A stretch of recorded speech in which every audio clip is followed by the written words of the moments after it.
Hi, welcome to my channel Madhu's Educational Alerts. This is your Madhusudan. AP ఎంసెట్కి సంబంధించి ఒక latest update అయితే వచ్చింది. దీనిలో ఎవరైతే డిక్లరేషన్ ఫారం ఇప్పటికీ సబ్మిట్ చేయక ర్యాంక్ రాకుండా ఉన్నారో వాళ్ళందరి కోసం డిక్లరేషన్ ఫారంని రిలీజ్ చేయడం జరిగింది. సో మీరు ఏపీ ఎంసెట్కి సంబంధించినటువంటి వెబ్సైట్లోకి వెళ్ళి ఈ డిక్లరేషన్ ఫారంని మీరు ఇమీడియట్గా ఫిల్ చేయండి.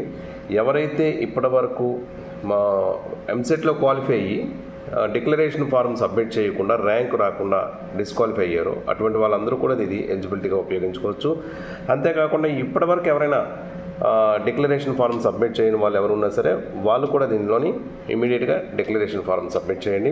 అయితే చాలామంది అడుగుతున్నారు, ఈ డిక్లరేషన్ ఫారం సబ్మిట్ చేయడం వల్ల మాకు వచ్చే ర్యాంక్ ఏమైనా ప్రాబ్లం వస్తుందా? ఆల్రెడీ వీళ్ళకి ర్యాంక్స్ ఇప్పుడు డిక్లరేషన్ ఫారం సబ్మిట్ చేసిన తర్వాత మళ్ళీ ర్యాంక్స్ ఇస్తారు. మరి వీళ్ళకి ర్యాంక్స్ ఇచ్చినప్పుడు ఆల్రెడీ ఒక ర్యాంక్స్ ముందు ఇచ్చారు కాబట్టి ఏం జరుగుతుందని చాలామంది అడుగుతున్నారు. గత సంవత్సరం అయితే ఎలా చేశారు అని చూసుకున్నట్టయితే ఒక్కసారి గత సంవత్సరం చేసినటువంటి ఎలా వచ్చింది, రిజల్ట్స్ ఎలా మార్చారని చూసుకున్నట్టయితే జనరల్గా ఒక ర్యాంక్ ఎవరికైనా వచ్చేటప్పుడు ఇప్పుడు ఆల్రెడీ ఒక ర్యాంక్ డిసైడ్ చేశారు. ఫర్ ఎగ్జాంపుల్ 500 ఒక అబ్బాయికి ర్యాంక్ వచ్చింది, 501 ఒక ర్యాంక్ వచ్చింది. ఇప్పుడు మీరు డిక్లరేషన్ ఫారం చేసిన తర్వాత మీకు కూడా సపోజ్ 500 ర్యాంకే మీకు వచ్చింది అనుకుందాం.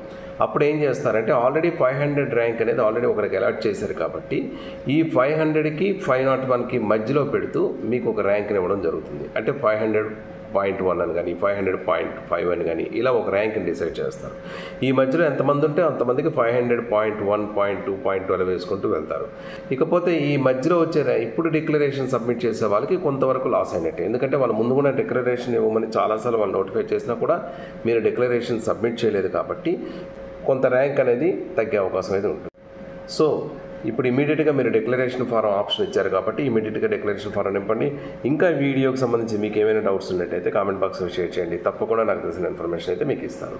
Thank you so much for your watching. Your Madhusudan. Thank you.